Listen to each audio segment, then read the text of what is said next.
Okay. Good afternoon, KAMMA members. A cool January 22nd, 2018. My name is Scott Brackett, KAMMA member, and I will be the moderator for this panel of collection of people in town here. We're going to be talking about 4 points, 4 discussion areas for KAMMA, and one of them that we're going to discuss is the relationship between the transaction tax, privilege tax, TPT, and the ballot initiative. My first question is going to go to Dave Waite of the City Council. And the question is, will this ballot initiative have meaning to future city councils regarding raising revenue for the needs of the city? And could you explain the precedents that could be set on this? No problem. May it please the court. If I may, I'd like to maybe sum up on what that's one of the things you were talking about, right?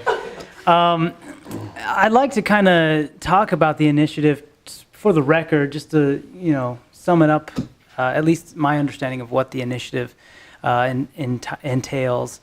It's my understanding that the initiative is twofold. What the request is that one, that the city council and future city councils, that they don't have authority to make changes to the taxes that are coming up. And then the second issue is they want to revert the TPT tax rate, which is our sales tax rate, back to the percentage that it was prior to recent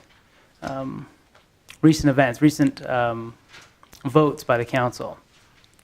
It essentially puts it back to a percentage that we've been operating on for several years that's basically kept us maintaining the services that the city provides right now.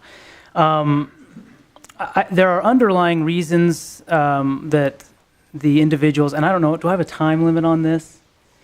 I'll keep it fairly brief. I'll just kind of summarize, but there are underlying reasons why these individuals have put forth this initiative. I believe some of the individuals that are the force behind it own businesses that sell large items, and one of their concerns is the unequal distribution of the tax burden, or the unduly burdensome tax on big ticket items over a certain amount of dollars. Obviously, if the TPT tax rate or the sales tax rate is higher, then they're paying a bigger chunk of that sales tax rate. That's one of the underlying reasons why certain individuals have put forth this. And there are others, but in my opinion, this initiative is short-sighted and would be devastating to our community. One of the reasons we have elected officials, elected persons to make decisions for the collective, is because these people have dedicated their time and their services and have gained a deep understanding of what is at stake. What this initiative would do would be basically to take that authority from the council and put it into the hands of the voting public. And the issue that I see with this initiative is that while the public is they have access to all the information that the council has, a lot of people don't attend these meetings, the budget meetings, and they don't have a deep understanding of how much money things cost to provide the services that we're currently providing as a city, and the services that we'd like to provide, and they just, if the citizens would commit to gaining that understanding, to going to all the budget session meetings, or to getting this understanding, then to some degree that would make sense. But we know that that's not plausible. That's not what's going to happen. So basically, this initiative would allow individuals who do have access to this information, but don't necessarily, understand completely the costs of services and the money that the budget that the city has. It would put it into their hands, and they wouldn't necessarily be making an informed decision. And that's one of the issues that I have with this initiative. The other issue was reverting back to the 2.5, and I'm sure some of you were able to go to the last city council meeting we're in.